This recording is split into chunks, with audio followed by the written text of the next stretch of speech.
Okie dokie. Right. Well, thank you everybody for joining today for the Creatorville live call.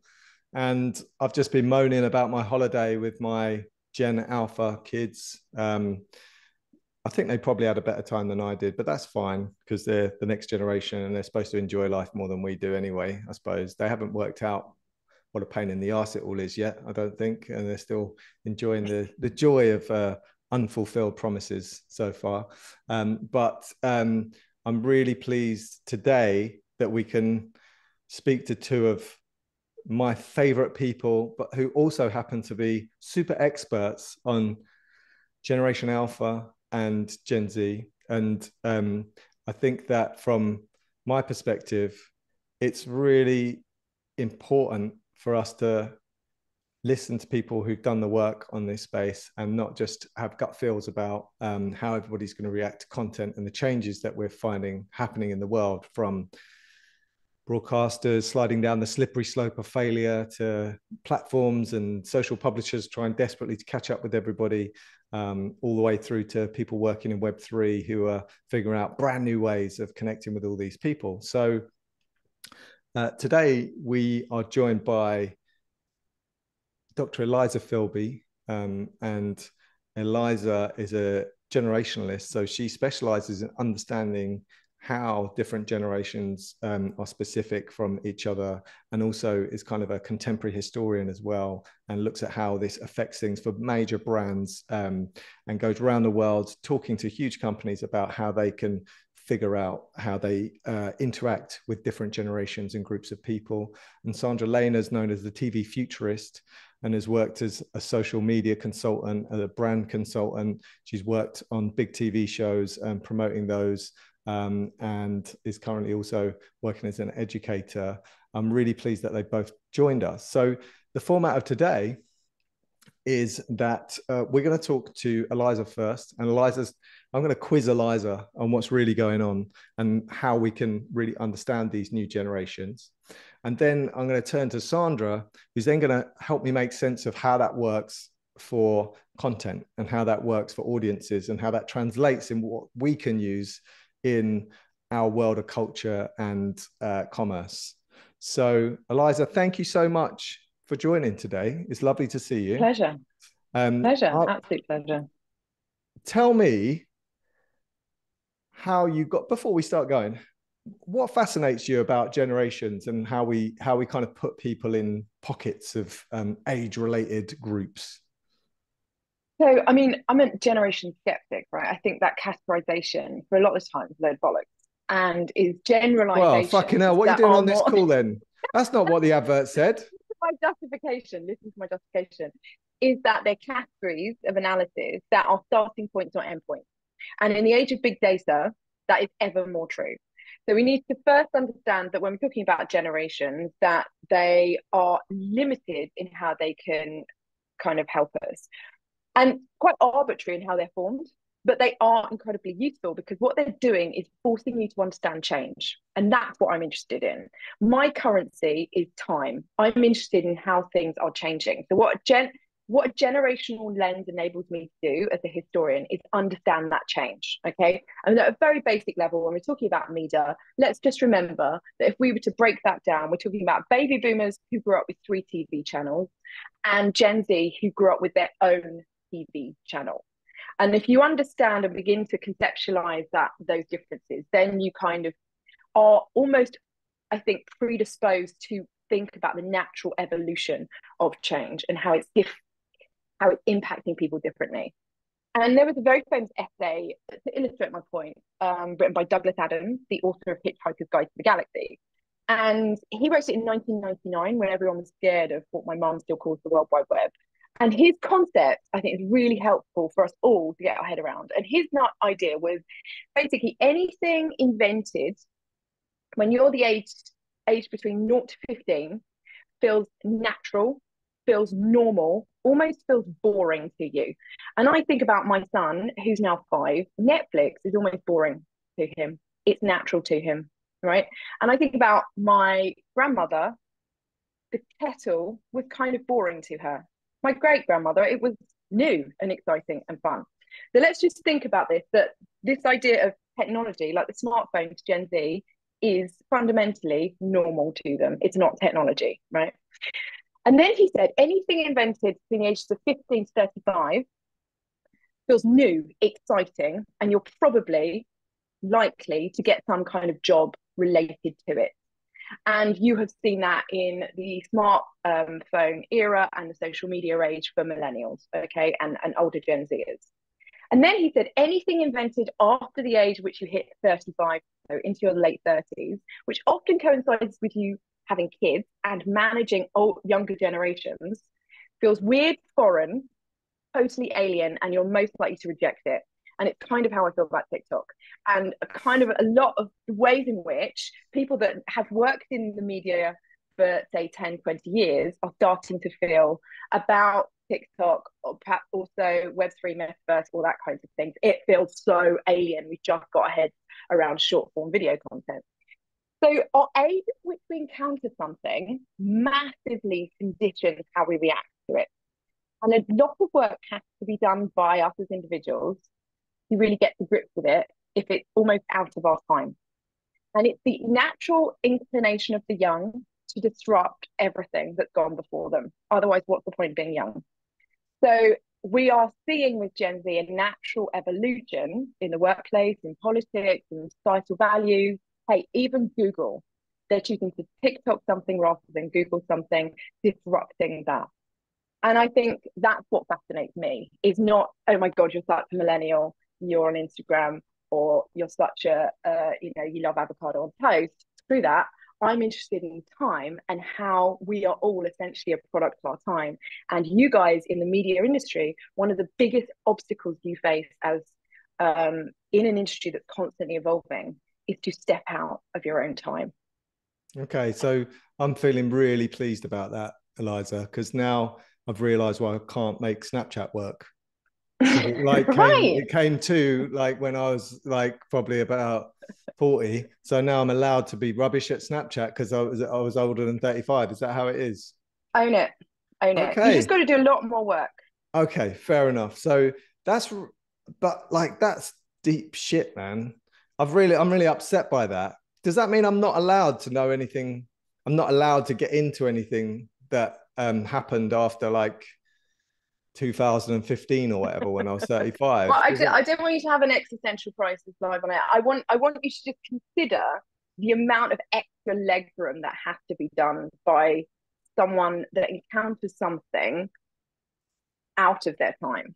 Okay. And it could be my son having to navigate dial-up internet. It works both ways, right? Yeah, it's fair not enough. Necessarily, obviously. Yeah. But I think what we're also seeing though is no one's static, right? So baby boomers are the fastest growing demographic on social media. Facebook, because we know, is their playground. They're starting to colonize Instagram with Instagram.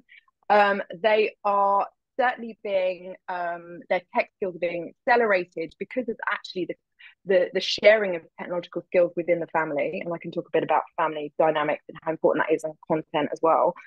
But, one of the interesting things about Facebook is that it's been estimated that by 2050, profiles of the deceased on Facebook will outnumber profiles of the living.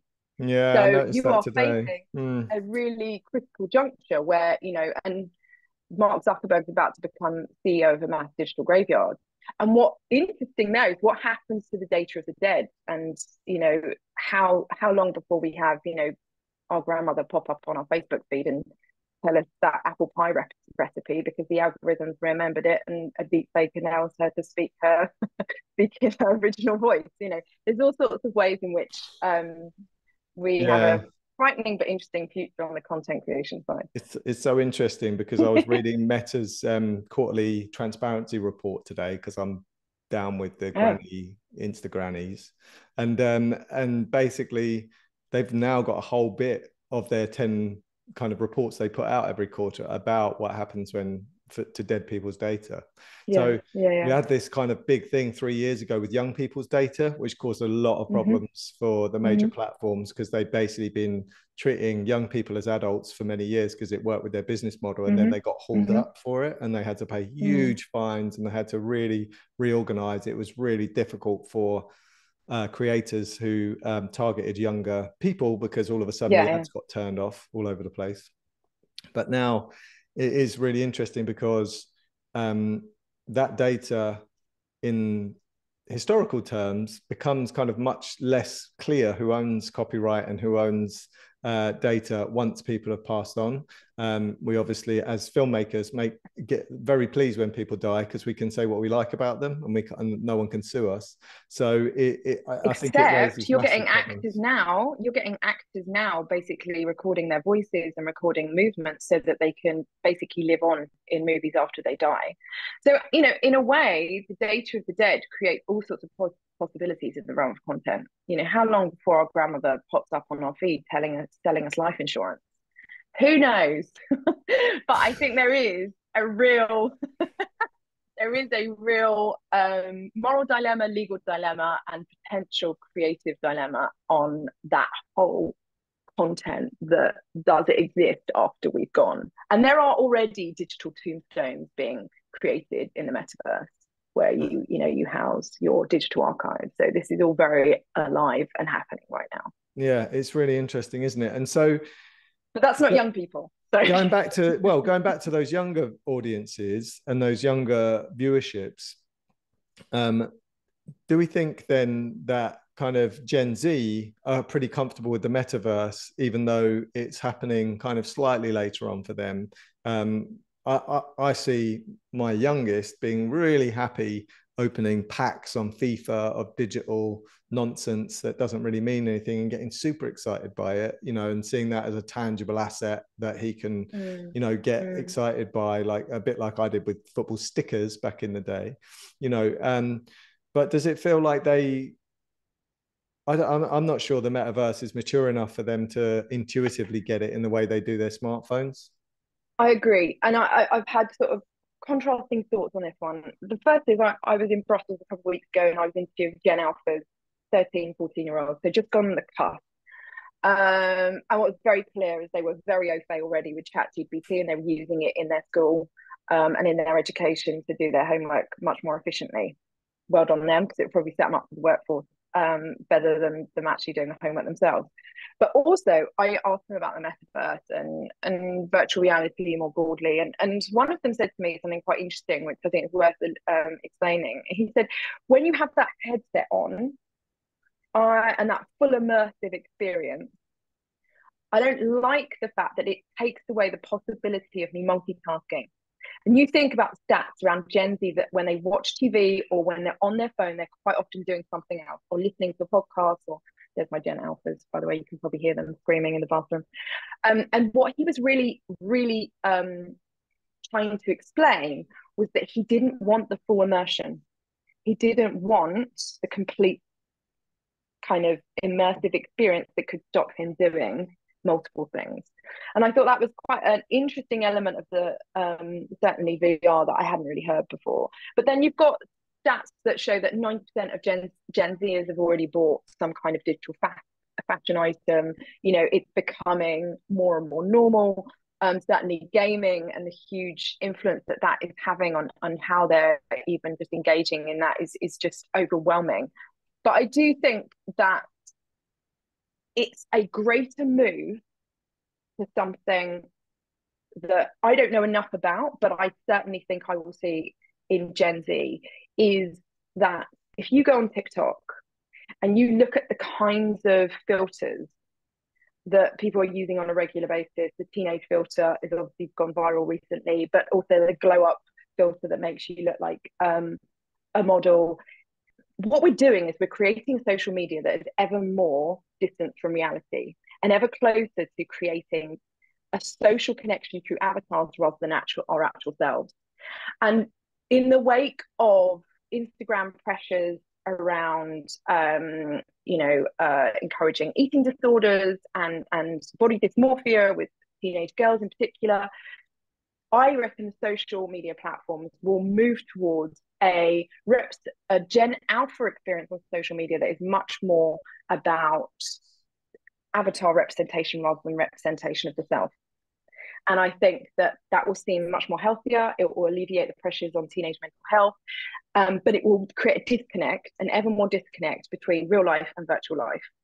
And what Gen Alpha and Gen Z really prize and will prize ever more is those real life connections. And so that will be seen as premium and much closer. I think people will have much closer network in real life and then have much broader and much more fluid connections in their virtual life that will actually be disconnected from themselves that much more, because it's not about the presentation of the self in the same degree. There's my Gen Alpha. Yo, how's it going? You're not a Gen Alpha, apparently. He is a Gen Alpha. No.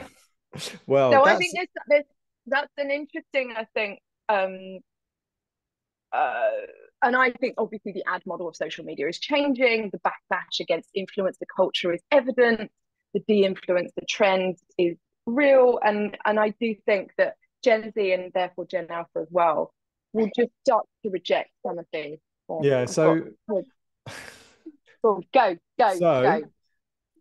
Okay, I'm just going to rewind a few of those bits. Hi.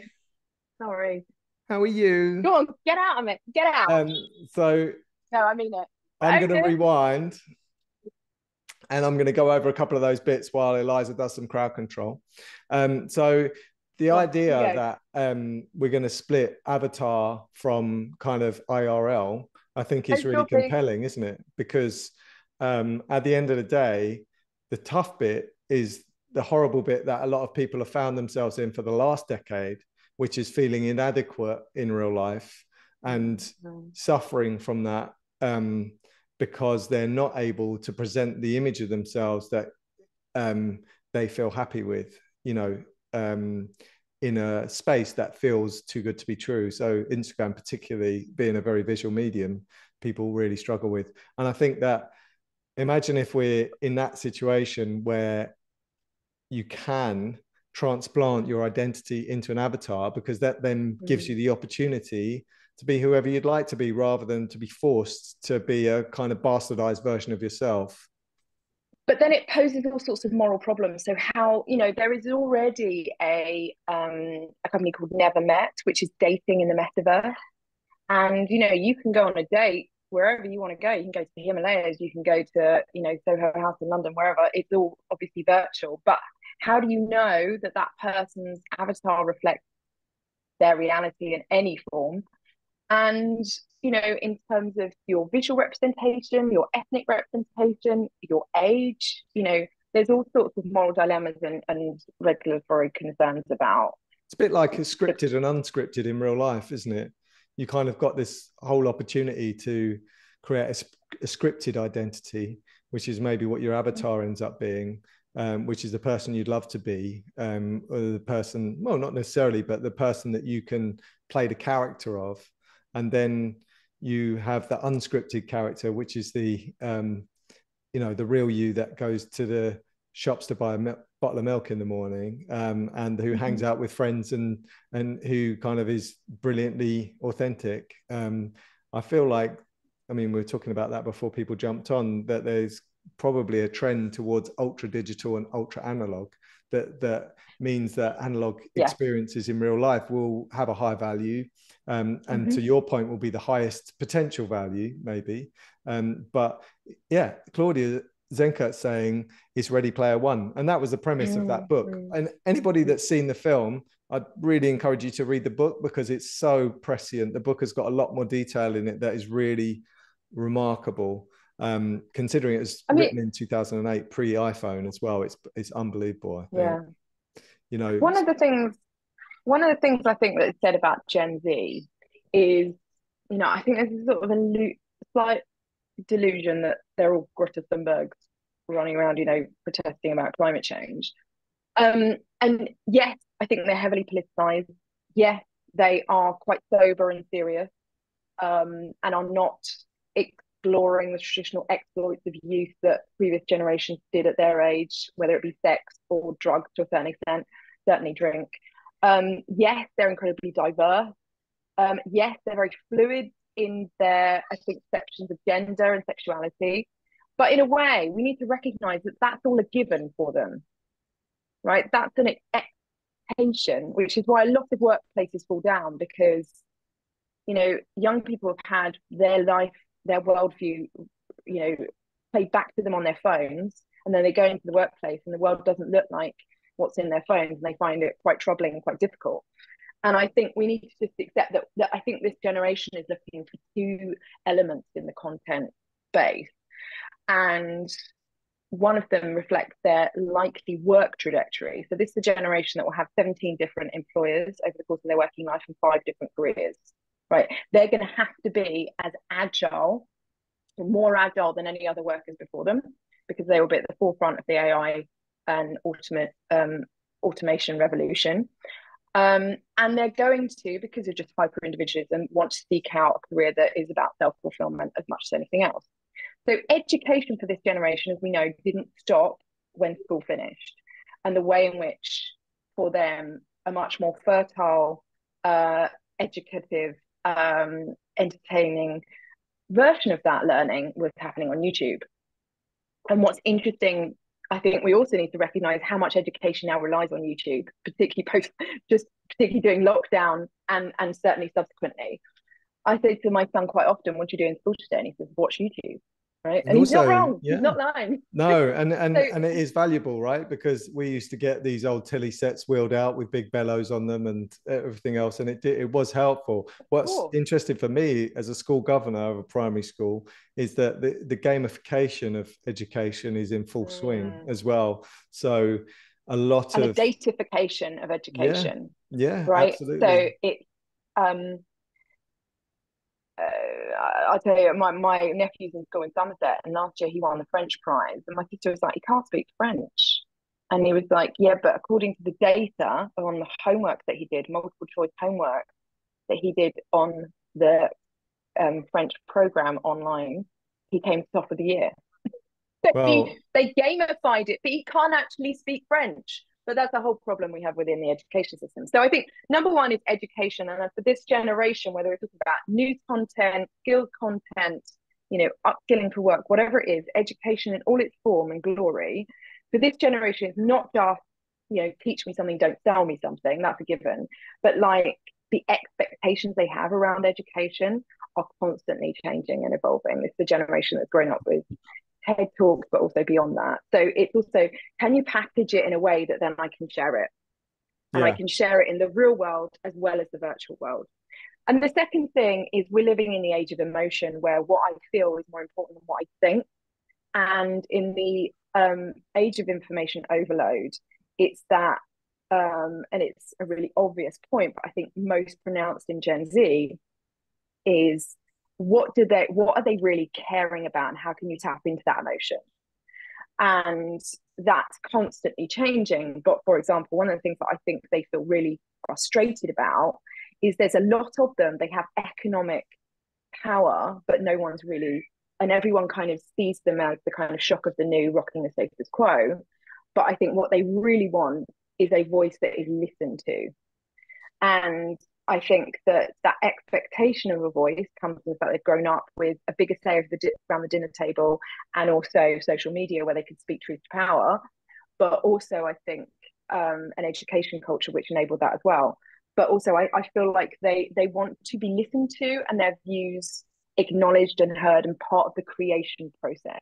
Interesting. So you think that we're going to see more, because in Web3, we've obviously seen quite a few initial kind of content series run with the idea that people who buy into those films, buy tokens, can actually affect the editorial kind of progress of the shows and decide on endings and narratives. Do you feel, I've always felt that felt slightly like a gimmick as a content maker, just because it's so hard to execute? But you're asking at the wrong time. You're asking at the wrong time. That should have been asked before the thing was actually made. This is what I'm saying is if you go on TikTok, one of the interesting things that I think is happening is the way that TikTokers that deconstruct marketing campaigns, really interesting, because they're showing Gen Zers how that marketing campaign was even built, what the origin, the kernel of the idea was, and how that evolved into a multi-platform marketing. I think also there's a so they want to see how things work, like the mechanisms of things. They don't just want the flashy car. They want to see, how did you put the flashy car together? How did you build that? And that's part of the educational thing. But then where does their say come into it? Well, when you're building the car, you know, not when you're actually building the car, but when you're actually drawing the car, can you bring them into the process there? Yeah, well, no, because they're going to draw a shit car, or they're going to draw a car that like doesn't make any aerodynamic sense. And this is the problem with content creation, because when you say to people, yeah, sure, kind of tell your own story, they're like, yeah, okay, well, we're going to do that, then we're going to do that. And then you've got a director there just going, well, that's fucking impossible, you know? So I feel like, it's, Yeah, but you've got Roblex and stuff like this is how gaming is now working. yeah, You know, yeah. this is why And gaming is so important. Miles has Preparing just them said, for the you workplace. know, a camel is a horse designed by committee. Well, I kind of get it, and I agree on a from my perspective. But I think the sentiment's right, isn't it? Because these people have had individualization since they were born, you know, so they haven't had to watch 3 TV channels, so they basically get whatever they want in terms of But content. So they expect well, no, that I to, I think we need to recognize that. Remember, they're all creators, right? So there's no creative industry anymore. That's been democratized. They all see themselves as creators. I mean, I was what? interviewing. What? Hold on, Sorry, Z. rewind.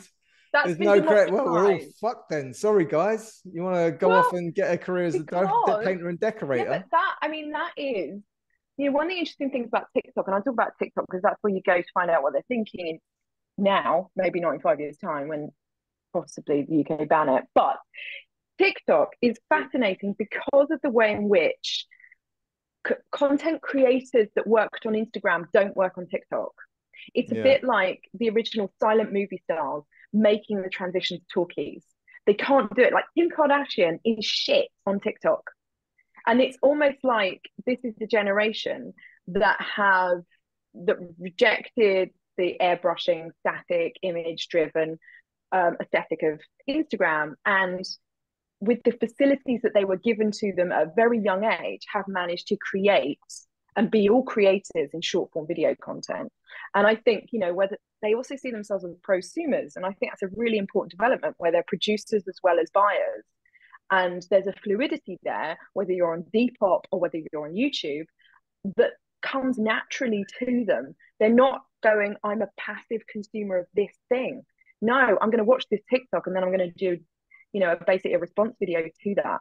Yeah. And that what's frightening is the speed at which they are, I'm sitting there thinking, okay, I'm going to do a response video to that, and I'm going to mull over what my script should be, and then I'm going to do my set, and they just click record and start walking and speaking. Yeah. And I think that instantaneousness of it is really, really, frustrating. Yeah. So a couple of bits in the chat. Claudia says, are we becoming redundant as professional creatives? I think yes, in a lot of ways, probably. I think the lower level, but at the same time, no, because the truth is when everybody's a creator, then the ones that know how to do it properly become superpowers and superstars, of even higher levels. And then John Farron, the legend that is John Farron, is saying meaningful input is one thing, but it doesn't necessarily require full creative control, which is I totally agree with that, John. Yeah, I love that point. Because the truth is these DAOs where everybody's got an equal voice and an equal say and everything else are actually quite complicated organizations to run and make sense of, I think. And I do believe that input is helpful. Do you know, I think one of the things that I think Gen Z are, again, naturally predisposed to do is find their tribe in a way that I think we used to do with music or perhaps with like clothing, but like obviously those tribes now are online and they're fluid as well. So what is your identity on Instagram could be very different identity on TikTok, for example, and very different groups and networks you belong to online that make up who you are. So I think that's my TikTok is very different to my Grinder. Like I think you don't want to miss the next two of those up, do you? Really? But everyone thinks that's because it's the different platforms. I think it's about the fact that they're fluid in their identity, and and it's just locating those tribes and being really having quite an intense relationship with those tribes, and that's part of being young, right? Part of finding out who you are, but also just those tribes being, as I said, much more diverse, much more fluid, and also many more of them. I know Channel 4 and used to that have means you're not going to the 12 tribes. hierarchical. Well, and also you're not going to, and this has been happening since millennials really engagement with media, but it's we're finding different places to join those tribes, and the whole anti-hierarchical nature of the internet, which is still very much at its core, has just meant that this generation, I think, are really almost engineered to reject a formal established channel. Yeah, I agree with that. I think young people love a bit of rejection, I've found anyway. And Yeah. I think that social empowers them to do that in a safe way rather than in a kind of high stakes in person way. So, but I do believe that there's still a massive herd mentality. And I think we see that still on social with most younger people, that, that song that trends on TikTok or Reels or whatever is still able to pull in a huge percentage of the audience at a single moment in time. Yeah, but they're doing that trending song. I mean, look at the disruption to music. It's insane. Like, music only works unless it if it trends on TikTok. But what they're doing is they're taking that Sam Smith track and they are making their own music video with that, and that's where the Yeah. co-creation. And that's comes. Right. They've turned it interactive. They've turned music interactive, haven't they? And essentially taking it from being from a passive experience to an opportunity to create with that artist. And so the response videos, the dance videos, all the rest of it actually put you alongside that artist and give you an opportunity to do your cover, as it were, in a way that other generations haven't really been able to do so easily, because you don't have to be Eric Clapton to cover I Shot the Sheriff and make it a better song than it was originally. You can actually just do a little dance and be more famous than the person that did the song. Well, what indeed. And one of the things, you're having that sort of TikTok famous is now looking very different to Instagram famous, for example. It's that even the nature of going viral now it's changed a lot in the last 3 years since the pandemic. But I do think one thing I noticed when I was interviewing Gen Alphas, or Cuspers really, one of them said to me, "I can't believe the hypocrisy of Gen Z." And I was like, "Why was that?" He was like, "Data." And I was like, "Oh, explain." And he was saying, "Well, they talk about climate change and they do these school sit-ins and whatever, but essentially, forget fast fashion, forget flying around the world. Data centers are one of the biggest problems in heating up the global climate. And the sharing of video is not something that Gen Z are prepared to compromise on." And he was saying that, that reckoning is coming. And I thought that was such an interesting example of a couple of things. And firstly is that the conversation around climate change and tech conveniently doesn't happen. And the second thing is that Gen Alpha's natural position is to displace everything that Gen Z stands for, right? So my son, who's 5, you saw him, he will laugh at his 13-year-old nephew for spending too much time on YouTube. He's always saying, "Lula, get off YouTube. Lula, get off YouTube. Stop gaming, stop gaming." Now, it may be that he starts getting into YouTube and starts gaming, but essentially he will be predisposed to reject most of what his 13-year-old nephew does, and make his nephew feel really old in the process. How funny. And Claude just said, I know quite a few Gen Zs that struggle with real relationships, physical contact, emotional connection, because their tribes are online, but they're only online. And it can feel lonely seeing people who are staring into a phone, getting very worried about that type of stuff, when in real life they're struggling with that stuff. And I think also you've got to remember that COVID was a large part of some of those younger people's lives, proportionally, at a time of when the brainstem is growing at a rapid rate.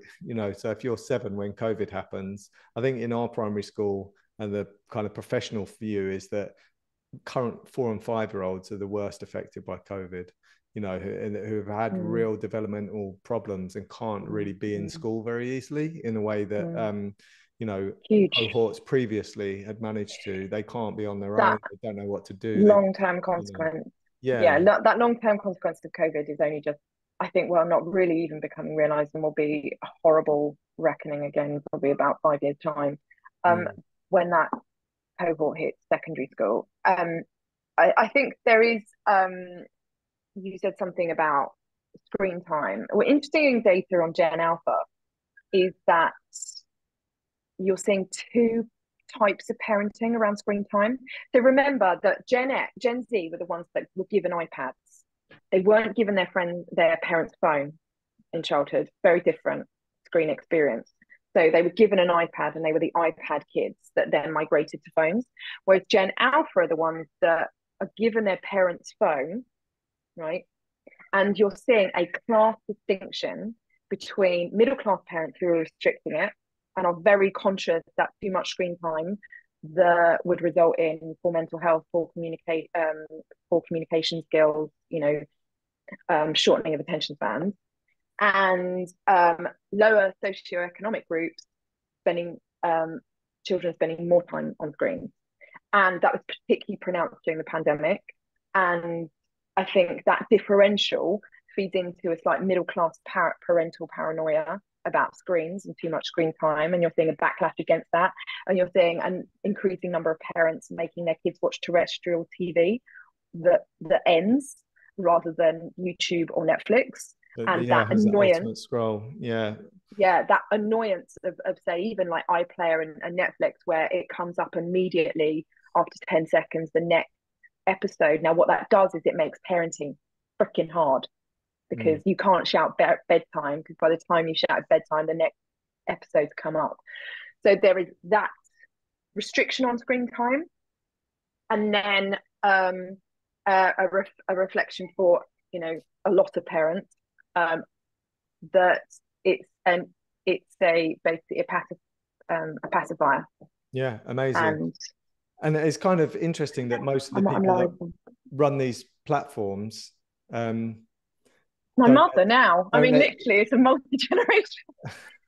Yes, I am. Yeah. It's all right. We're kicking you off in a second. Any questions for Eliza? It's my mother. You know, before Mum gets in and double clicks on the screen or something. My mother is cat in the attic and placing the sun, right? Yeah, well, love it. I think it keeps me entertained when I'm off sick. So Miles is just saying the conversation often resolves around connection, but should Web3 not be about connecting with yourself? In the same way you use dreams to descramble our thoughts, can the metaverse not act as a third part of self alongside reality and dreaming? I sometimes lucid dream and love having that dream world to do stuff like flying that I can't do in real life. Sick. I wish I could do that. That's amazing. Oh my God. Let me be in your brain. Exactly. I think there is an important point there that you mentioned earlier about work. So Gen Z, now they're entering the workplace, and their employers are finding that there is a lack of communication skills, that conflict resolution is really difficult, that eye contact is really bad, that quite often they prefer to have their camera off during Zoom calls, that face-to-face time in the workplace is proving really challenging and challenging to manage Gen Zers. So a lot of companies that I'm working for are like introducing really, really intense communication skills to help upskill these kids who just haven't got what they need to have in order to build client relationships and to do the work they need to do. As is like they're having to teach telephone and email etiquette to Gen Z, because they grew up with the phone. We had to do that with all our apprentices. We had to teach them to pick up a phone and not just listen. And also had to teach them how to write an email that had a start, middle, and end, because they just would do one-word emails all the time to clients. So it's definitely a thing. Claudia said, Eliza, you said we're asking at the wrong time. So should we be involving the kids in our development? Will we get anywhere with that? How do you get a representative group if everyone's an individualist in terms of these new generations? You know, so how do we include these young people in what we're figuring out here, do you think? So I mean, I think that bringing them into the conversation whether at a kind of focus group level or ideally at an interactive level early on, I think is quite an exciting dynamic. I think when you're talking about Gen Alpha, it's really important to think about changing parental values and not just changing parental values, but changing grandparental values, because grandparents are doing so much more childcare these days because nurseries are so expensive. And thinking about the multi-generational dynamic of even Gen Alpha. I mean, 28% of Gen Zers look after grandparents, right? They're watching Pointless together, even if the Gen Zer is also on their phone at the same time. So I think thinking about the role of the family, I do a lot on this at a time when, you know, the state is withdrawn and the market is dysfunctional. Actually, families have never been closer. 1 in 4 Gen Zers has been clubbing with their mother. What? So I think there Stop is it. yeah, sorry. So Yeah. I think we need to stop necessarily. This is why I have a problem with generational brackets, and this is, you know, this is you, this is you, this is you, because actually most people exist within families, or at least chosen families, and quite often those are multi-generational. So that's quite often how really successful content works. You know, Strictly Come Dancing is a multi-generational familial experience every Saturday, and that's its power. It's a cultural event, isn't it? It's a cultural event that brings us all together. So it says, Jason Mitchell says, it sounds like Gen Alpha may have more in common with their grandparents than their parents, in a funny way, going back to being a little bit purer and a little bit more interested in each other. Fascinating. Right. So I know Eliza's got to hang up and move on. Eliza, thank you so much. I can't process all that information in one sitting. I'm going to have to go back through the recording and pull out some of those gems. But I think my favorite one is that creative industry is dead because everybody's a creator now. I just think that's just absolute genius. And can I just say, there is a role that's Chaplin. Excuse me. There is a role, if you see yourself as the opera and not as the pop song, of really high quality content, you know, and or as the movie rather than the advert. You know, there are layers of content and how much effort, money, and creative input and time goes into certain points of creativity. Right, I'm going to stop. Okay, lovely. Eliza Chaplin, nice to see you. Thank you very much for showing us your absolutely brilliant pajamas. And look forward to seeing you soon, Eliza. Thank you so much. Thank you. Thanks, guys. Bye. Oh my God. Now, that was amazing. Sandra, how are you going to rescue us? Apparently, we've all got no jobs left. I have good news. Oh, good. Got some good news. Thank God for that. Right, we've got rid of the mother of doom. Now we've got the mother of optimism. That's good to know. So tell us your good news, Sandra. So basically, they watch 50% created content and 50% professionally produced content. So it depends more on the customer journey, where they are in their day. So when they wake up in the morning, they're on their phones, they're on TikTok, on Instagram, they check on their friends. Then so during lunchtime, they go on YouTube and watch their favorite creators. And in the evening, they go on Netflix or on Disney Plus or on Apple Plus and watch something long form. So it's not all lost. You just have to, during the day, basically grab them and bring them to your content. So kind of, I suppose Eliza was finishing off with that, wasn't she? She was talking about how, you know, you can elevate and as professional content creators offer something that's really standout premium quality, and that therefore differentiates you from, you know, the child in the bedroom doing crazy dances.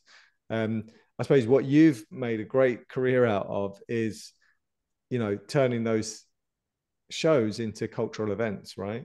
Because you did that so brilliantly with your colleagues for Made in Chelsea, which was, you know, a good reality show that became a bit of a cultural phenomenon.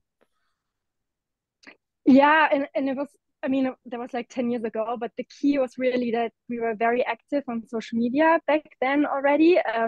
So on Monday, when the show was broadcast, all the cast was having like a watch party basically, and they were all on Twitter and engaging with the fans. And I was live tweeting, so I watched the show beforehand, and I picked out the moments we thought would blow up on social media. And yeah, and I was engaging with the fans in real time. Yeah. Yeah. But it's amazing, isn't it, how that show is one of a handful of shows that really created a set of characters, or people, I suppose, but characters really, that still endure today. My daughters, you know, who are teenagers still talk about people who are from Made in Chelsea, because I think the fact that you and your team were so active around that show turned it from something that was just a passive experience into kind of that cultural event that we're all looking for at the moment. And, you know, recently we were discussing how Netflix are doing that much better now as well with their Addams Family spin-off. Is it Wednesday? Wednesday, yeah. Yeah, just to I want to add something to Made in Chelsea, because we were talking about it earlier, that it's really important to engage them. And you know, you were talking about it in terms of Web3, because you don't give them the creative agency, you just involve them, you bring them into the show. And at Made in Chelsea, we had a fan-driven show called Mad on Chelsea, where we asked the fans questions during the week and then integrated their comments and their pictures into the show, so they felt part of the show basically. And I think that's the key also with Web3. You're not changing a lot, but you can give your opinion, and you can pitch your NFT character as a character in the show. You can choose storylines. And this is also what the creators do, by the way. They always ask them, do you have any recommendations? Is there any topic you would like me to do a video about? And that's the key, that television has to move away from this broadcast mindset and come more into a collaborative mindset. It's fascinating, isn't it? Because I love that, the idea that you actually offer consumers the opportunity to feel involved, but you don't necessarily give them the keys to the actual IP itself. You just allow them to, the network effect opportunity in a way of creating their own content that lives around it, that basically amplifies the reach of the cultural phenomenon of the show. So yeah, and they want to be heard, you know. I was working on a show, Copa 90, on a YouTube channel called Copa 90. It's a football YouTube channel.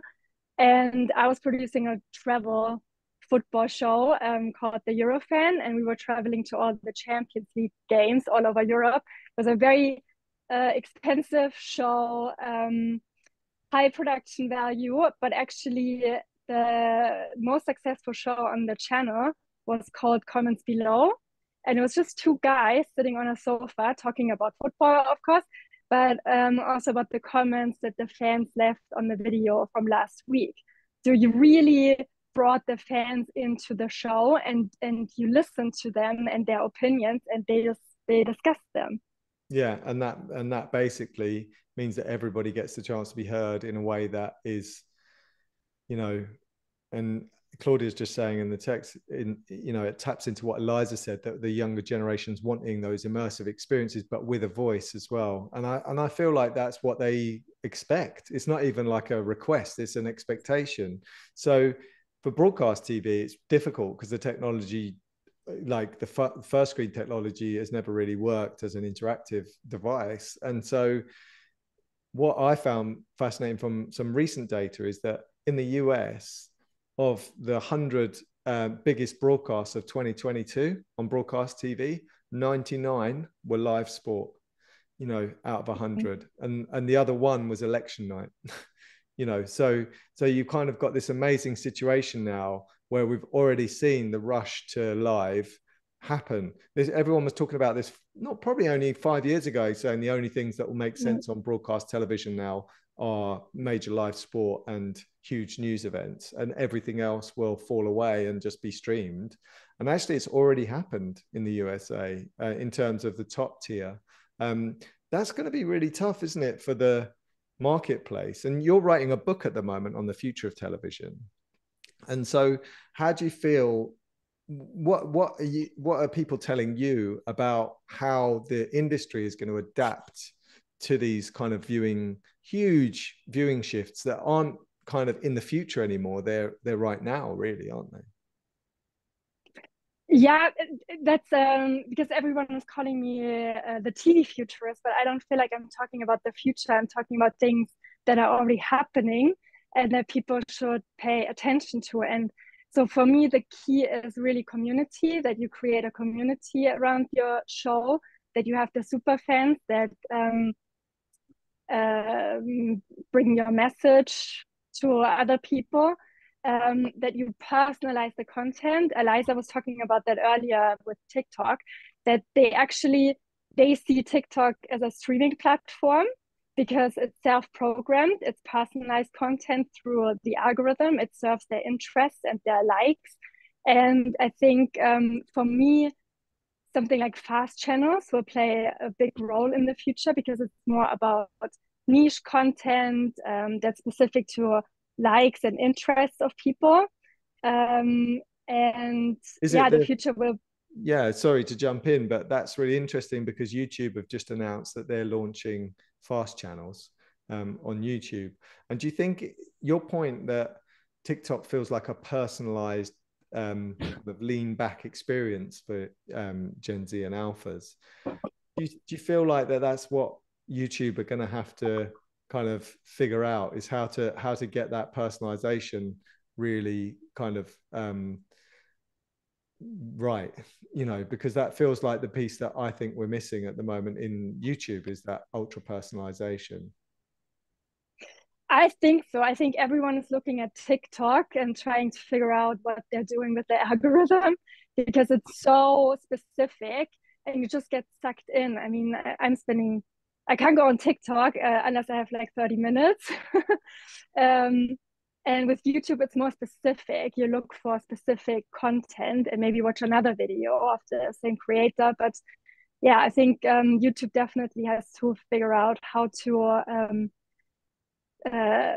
get the algorithm right. And also, I think in the future, we will self-program our content, that I can create like a content list and also share this with other people.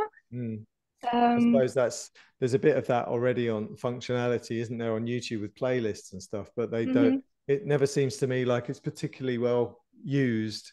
And I kind of think that humans are bloody lazy animals generally. And so if they can sit on TikTok and be fed like lots of stuff that they are highly interested in without having to do much about it, then they're not going to jump off very often, because it's in a way going to get better and better, because every time it sees that they're enjoying something, it will just feed them more of it very quickly. The challenge for YouTube as well is their videos are much longer. So if you think about somebody spending 20 minutes on TikTok, they've watched 15 videos. If somebody spends 20 minutes on YouTube, they might have watched 3. So TikToks have 15 chances to learn how much you like something and how you interact with it, compared to YouTube that's had 3 chances to take that data from you. And so with 15 steps on the board, you can learn a lot more and go down a much narrower channel of content than you can if you've had 3 bits of data, to the point where I heard somebody on a podcast saying that they delete TikTok every 2 weeks from their phone just in order to rebuild a different profile when they come back on. But simply because the challenge is that your TikTok becomes so mono to a certain area or a certain space that becomes frustrating, because you don't get the discovery opportunity that everybody else is getting, and I think that is one of the dangers for TikTok's highly personalized algorithm, is that you just don't necessarily see much other than the 3 things that you have interacted with most in the last week. So do you think there's a problem for TV going forward, that niche is going to become everything? I think so. I think that's the future. I mean, even the media companies are not targeting age and gender and demographics anymore. They're also targeting interest groups. So So they're not thinking about who would buy a car. They're actually just targeting people who are interested in cars. So I think it is definitely moving into this niche area and interest-based viewing. But also I've heard that especially Gen Z, they have different accounts, just to your earlier point, that because exactly of that the algorithm is so specific that you have to create a new account to get different content. Right, but they're cleverer than we are with this technology, so they've got multiple accounts rather than be the old guy that just deletes it and starts again from ground zero, I suppose. But there you go. And so, Sandra, going around and talking to these industry leaders, what are the things that are kind of interesting you about how TV execs are looking at what they're doing next?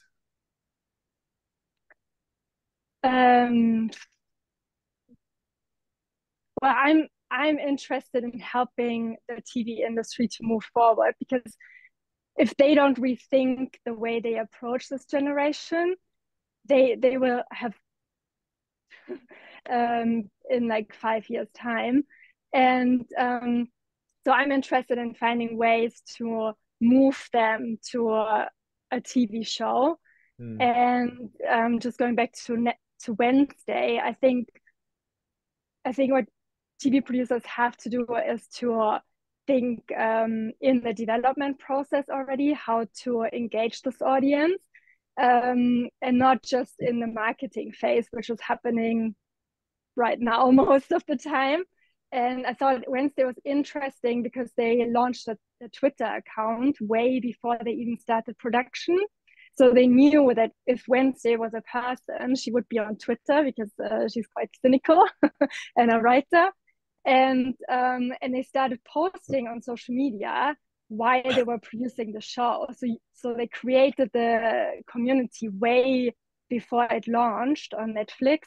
And then what was also interesting was the TikTok dance that they integrated in the show, which blew on TikTok.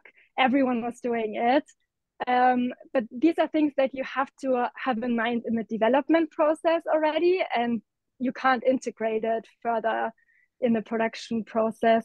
And and then I think it's about creating franchises. So you build a story world, like with Wednesday, for example, that you could have a spin-off on a different platform, that you think more multi-platform and long-term and try to get out of the brand as much as you can, rather than moving on to the next shiny thing and do it all over again.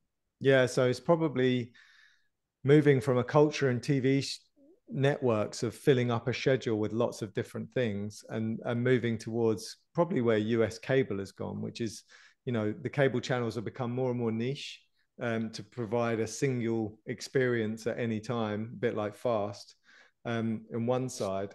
And on the other side, they've got these huge events like, Monday Night Football and things like that, that bring everybody together in the moment.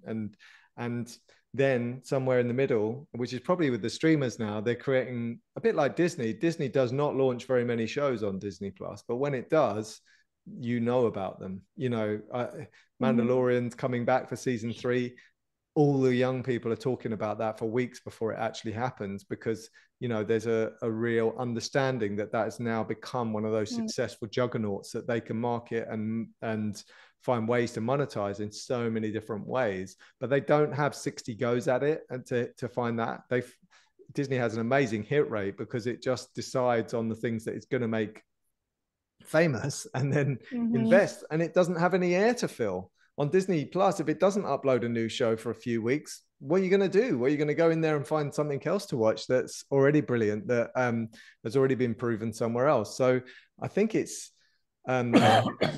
really interesting how we now have an opportunity to try and build cultural events, So from my perspective, I think for producers out there, we can start thinking about franchises from day one, rather than thinking about schedule slots and how we fill something up, or, because we can actually figure out how we can build our own story worlds and think about those things early in the game, because if you go to the streamers with big ideas, they're going to be excited by the fact that this could become a franchise. Whereas I think in television, most people listening to pitches will be nervous of things that feel like they've got that scale, because I don't think the TV networks are really built to embrace that most of the time. Do you think that's fair, or am I being a bit cynical? I'm being a bit Wednesday.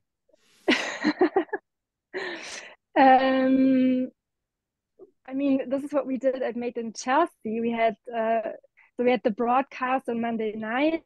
On Tuesday night, we had a live concert show in Chelsea. On Wednesday, we had the fan show I mentioned earlier, and we had all different merchandising articles, from a book over perfume.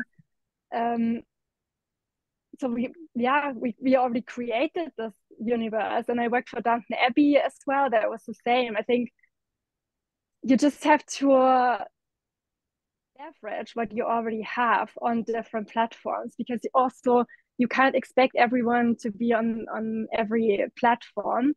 So you need to grab them where they are. Yeah, and that's fascinating. But also telling a different story, because this is also what I see happening, that they often use the same content for every platform. Right.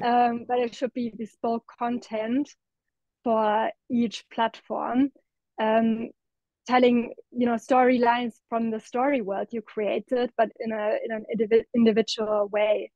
And it's really interesting you say that, because I suppose Love Island is another brilliant example of that. When you've got something that is really good, then you're in a great position, aren't you? Because at that point you can really leverage it massively. So Love Island water bottles made a fortune. Love Island, everything makes a fortune, and a lot of the characters on Love Island, or the participants, have gone on to build really good businesses off the back of it as well. So I suppose the truth is, TV needs to do what it's good at more. It needs to take a few more bets on scaling some of these things. And I suppose that's really tough in a time when you're not getting the viewers. But I think Channel 4, ITV, BBC with Strictly, you can see how these franchises are deliverable on television and still are attracting major audiences. And actually, I'm a Celebrity's been getting bigger audiences than it's ever had in the past. And I saw The Apprentice as well recently. Fatima, who's the CEO over there at Naked, she was on LinkedIn today saying that they've actually got bigger audiences than they've ever had, pretty much, on The Apprentices. So I think that the truth is TV is still a great place to launch these big brands, and young people will go to these places to watch them, even in the moment, if that's the only place they can find them. So there's no excuse, really, is there, Sandra? No. For podcasters? No, and I think it's an investment into your TV brand. You need to, everything takes time, it's, you just have to build the community, and then you will be able to leverage it at some point. It was the same with Made in Chelsea. It wasn't such a success, from the beginning, but you need to invest into your show, and also do it organically. Because Gen Z doesn't like ads. They don't like it if you sell something to them. So you need to organically engage with them and create fan communities. So I suppose there's a bit of a danger in that, isn't there? That to your point, really, it's only worth pressing the big green go button to build a franchise if you've got evidence that the demand is out there. Is that fair, or should we be kind of trying to force the demand a bit? Me personally, I would, if I had an idea, I would try it out on social media first and see if there's some resonance to it, and then go bigger. Because then you already have created a community that you can move then on to different platforms. That's fascinating. So kind of the test and learn in social model that we did at Barcroft. I see John, one of the legends.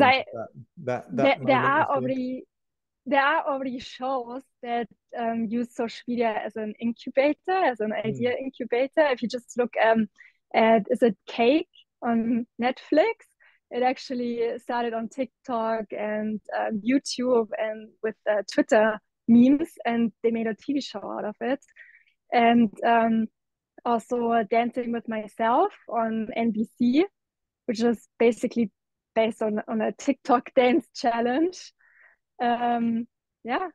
And so the idea, so it's interesting. We did that a lot with documentary at Barcroft Studios, where we would try a character or tell a story about somebody in a 7 or 8 minute, or get access and prove it in a 7 or 8 minute film. And then we would be able to flip that and take that to a broadcast or a platform and say, hey, we should be making a bigger version of this because of the data. And it only started to work really 2016, 2017, 2018 and onwards. But it sounds like you feel that that's definitely valid in entertainment as well, which could definitely be relevant for some of our folks here. Yeah, I see, what I see is that no one is taking risks anymore. So if you look at all the Gen Z films on Netflix, they're usually based on a book. So Wattpad, I don't know if you know Wattpad in the UK. It's a story app for aspiring writers, and a lot of Gen Z are on it. So Right. I was just watching The Kissing Booth the other day, which is based on a Wattpad story. And so they already know that these stories have a following, and if they produce a movie based on it, that there will be demand for it. And I think it's a good way to have a proof of concept and then create something bigger. And Netflix, I'm told that 60% of all originals are from existing IP. So, you know, they are coming from a podcast, they're coming from a social media account. Shows like Song Exploder, which are brilliant podcasts, you know, has turned into probably a TV show that's even better. So, and it de-risks it for the buyers, right? Because they're always taking risks. But at the end of the day, if they tell their boss this is based upon something that's had great success somewhere else, then it kind of feels like less of a risk, I would imagine. I would just say what's important is to involve Gen Z in the development process and the storytelling process, just to make it feel authentic. I mean, this is what Awesomeness TV is doing a lot, that they bring in YouTubers. So it's the Gen Z voice is part of the script writing process. Right. Well, that's hard and also clever though, because I suppose those communities then feel properly invested in it, and they'll be out talking about these things as they start to develop into the real world, because they'll feel like they are cheerleading for themselves in a way, right? And that community becomes the amplification device. And I suppose as we all think about new models, if you're a producer right now, unless you're in that power band of folks that have already got big relationships and have already got lots of miles under your belt in terms of making stuff for the streamers, you know, we're probably all starting to think that even those doors are starting to close a little to younger producers and fresher ideas, because Netflix is now most people in average age 40s, I think, watching Netflix now. So that's aging up. And therefore, as we all think about new ways of making stuff, that community first starting point does feel valuable. And I know there's a few people on the call today that are kind of working in that space. So do you feel like the blockchain opportunities and kind of Web3 is offering an obvious route to market for new production? Yeah, I think Web3 is the future. I do think it will be the way how we finance movies and TV shows in the future. And I also do think that it's a way of creating TV shows and films with your audience. And is that the idea that you have a community in Web3 that you then work with in order to build something off the back of, or and tokenizing investment in film? Is that the thought? Yeah, it's just that you're part of a community and you're a super fan. You know, you can change things, you're listened to, or you have a voice in this community. And so I was living in Los Angeles last year, and I was part of the NFT community there. And they told me that even the Bored Ape Yacht Club that they curated their community. And this is why this community is so engaged, because they have a couple of super fans who are actually the drivers of this community. And I think this is important, not to think that, you know, it's just that it's not by design. Basically, the success is by design. They actually curated their community and gave back to these super fans. And I think you can give back in real life. That's really important, that nothing just happens online, but you also create something in real life, an activity that they can participate in, because that actually strengthens the bond between the creators and the community. So also in Web3, I mean, there were all these NFT communities meeting up all over Los Angeles, because you need to have this real life experience once in a while. Yeah, that's really fascinating, isn't it? Because as we think about digital experiences and real life experiences becoming ever more separate, and us having multiple identities in digital and like a different identity in real life, I suppose Web3 has been the biggest example of that, where people don't, some big NFT bosses, nobody knows who they are in real life, right? So they live a purely digital identity to the point where they don't want anybody to be able to even find them in real life, should they wish to. So I suppose the power then of meeting in real life feels like it has a huge value, because there's a big trust element to revealing yourself in your human flesh and bones form. Did you meet many weirdos in LA? I did. Yeah, I suppose we're all weird in our own way. Yeah, a lot of them where I don't know their actual names. Really? Even though you met them? Right, okay. So that kind of culture of anonymity is still happening, right? Miles just said he recently went to the official NFT UK event, and it was very more normal than I expected. That's a shame. I went to one in Singapore. Come to LA. Yeah, Fred's saying learn to love the weirdos. He's just been in Paris for NFT Paris, and so I'd imagine there was a whole French flavor to that one. But I remember going to one in Singapore about 7 or 8 years ago, and it being like the Star Wars cafe. We had like Asian supermodels, we had crazy kind of crocodile hunters, we had all different people, and it was really brilliant in one way, because you just did, you know, you had Joseph Lubin, who ran Ethereum, just wandering around with all these unbelievably different folks that had their kind of niches that they were dominating, and it was very liberating. Fred says, in his opinion, that the current stage of NFTs feels like the early days of unscripted, when the misfits defined the space. Do you think that's right, Sandra? Do you think that the individuality of these different folks is a benefit to where we are in the kind of evolution of the ecosystem? Yeah, I mean, I think it's just people are in. I mean, I've worked in Web2 most of my career, so I'm interested in Web3. What's next? And and I think you have to be a bit different to be interested in what's coming next, and just curious. And I mean, I know nothing about the blockchain. I'm not really interested in the financial aspect of it, but I'm interested in this community aspect, because I know that Gen Z is all about community. And for me, Web3 is just the next step in this, that we're part of something, and that we can actually create together and finance something together. For example, I saw in Los Angeles, I saw a Web3 series where it was about a charity, and you bought an NFT, and then your character could become a part of the show. But then in the end, they actually gave the money to the charity. And I think that's a nice payoff in the end, that you feel like a part of something, you create something, but then in the end, there's also the payoff that you helped someone, you know, making a better life. Great.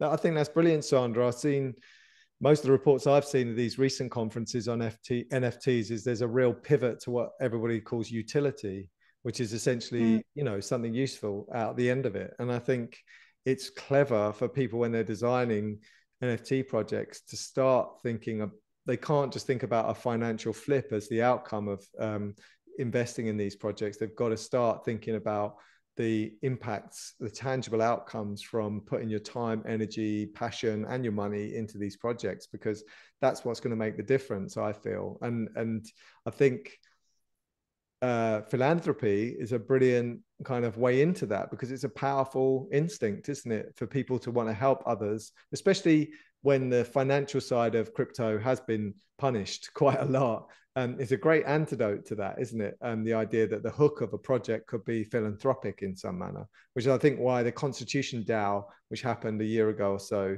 where everybody chipped in to try and buy a copy of the Constitution to save it for society, was a really, everybody jumped on it because it had a great outcome. And I do think that those kind of passion, purpose-based projects are going to start to float to the top, because the mainstream media will be interested in those as well, in a way they might not if it just feels like an investment opportunity. I feel like the financial community has been a bit burned by crypto, the boring people in finance, and so they're not looking to jump in, use it as an alternative asset in quite the way they were.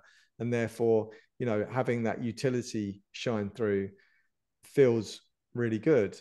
The challenge for TV is most of the bigger TV broadcasters just using NFTs as a way of flogging more merch at the moment, and they haven't really embraced it properly. Are you seeing any signs of change on that front?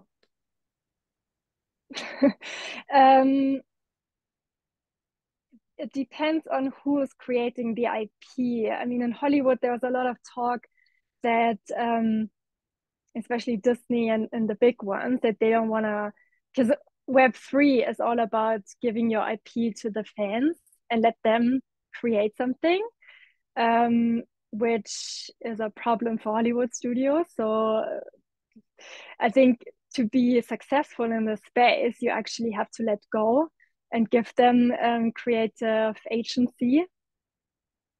Yeah, and Fred's just saying it's worth studying the 10 KTF project. It's the closest thing he's seen in Web3 that follows a TV show type cadence of weekly drops and narrative building. I'm definitely going to check that out. And that feels like the kind of closest thing we would have to a TV model, which I think is really interesting. And he says there's lots of world building going on in Web3, which I think is really fascinating. Great. So look, guys, before we drop off, if you've got any questions for Sandra, please fire them at me now. But I suppose the recap here is that kind of broadcast TV needs to stop worrying about everything and start taking risks again, Sandra, and really has to remember that it's had quite a lot of success in super promoting things that young people like to watch, and that they all come in their droves for Love Island, for Apprentice, for I'm a Celebrity, for Strictly Come Dancing, possibly just because those things help them connect with other people. They're cultural events that help them feel part of communities in the broader sense. But that, you know, broadcasters now, when they're looking for their next set of hits, are looking for niches rather than necessarily those big, bold, generalized hits, because they know that that's going to be an easier sell to advertisers when they're not able to reach, when most of their content is unable to reach significant numbers of audience. What am I missing here? Are there any other big things that we've forgotten, missed out of this?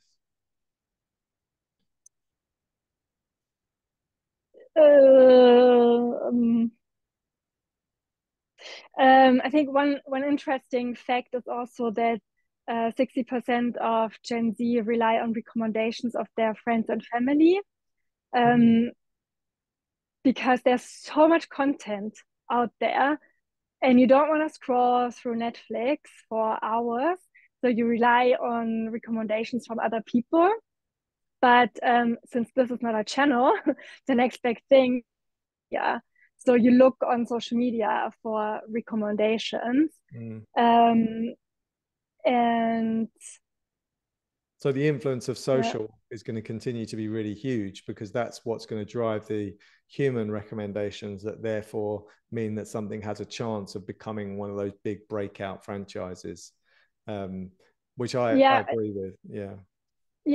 And also the other key is curation, that I think the curation has to get better on these platforms, like we talked about earlier in regards to YouTube and TikTok, because they just feel overwhelmed with all this content out there. So there has to be a better curation, and then think about social media as a way to get their attention and then move them to your show.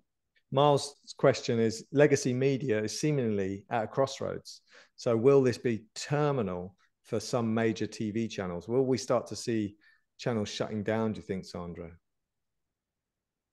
Yeah, I think so. I mean, I think especially the public broadcaster we were talking about earlier, I didn't know that the average age for BBC Two viewer is 70 or 72.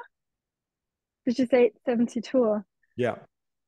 Yeah, I think they really have to rethink their approach. And again, I think it has a lot to do with control, especially at the public broadcasters, that they don't want to give away the control. And I think to be successful in the future, you have to let go and behave more like a creator, and invite your fans to collaborate with you and participate. And well, listen, I think it's that is very exciting to producers, entrepreneurial producers, because they can see how the market's getting disrupted, and that they can have as much influence potentially as the broadcasters themselves in terms of building communities and building real power, I think. So I actually think it's a wonderful disruption opportunity, and it's great to have a load of entrepreneurial folks on this call hearing that really the broadcasters are risk averse, which I suppose we know already, but reminding us all that the opportunity really is there for the taking for those that can build communities. And just a reminder from my perspective that building communities takes time. I think, to your point, Sandra, you know, if you really want to build an entertainment franchise that's going to have a global impact now, you have to realize that is going to take a while. Even if you're Netflix, you need to get building personas and building activity well in advance for launch of a kind of a premium show. So it's about recognizing that you can't just dial something up overnight anymore. You have to go out and win those viewers, win those people, you know. And Claudia says it needs money and resilience and endurance. Well, that's the life of the producer. And I think that's what puts us into that weirdo category that I talked about earlier. But this is also what the creators have been doing for years. I mean, they are not overnight successes as well. They've been working on this for 10 years. That's right. Like Mr. Beast. I mean, you know, he was not an overnight success. No, that's right. And yeah, why did it take 10 years for you to become an overnight success, I think, is what I'd ask Jimmy Donaldson. But you know, thank you so much, Sandra, for joining us. And it's great to have your insights and to share those with our community here. And thank you, everybody, for joining. I'm going to put this live on YouTube over the next couple of days so people can watch back. And hopefully we'll see a few clips from this across social as well. And hopefully, if you've gained any insights from this, share away to YouTube, because that would really help us to share all this information with other people and build our own movement. So thank you, everybody. Thanks, Sandra. Speak to you soon. Thank you. Thanks, Sam. Bye. Bye.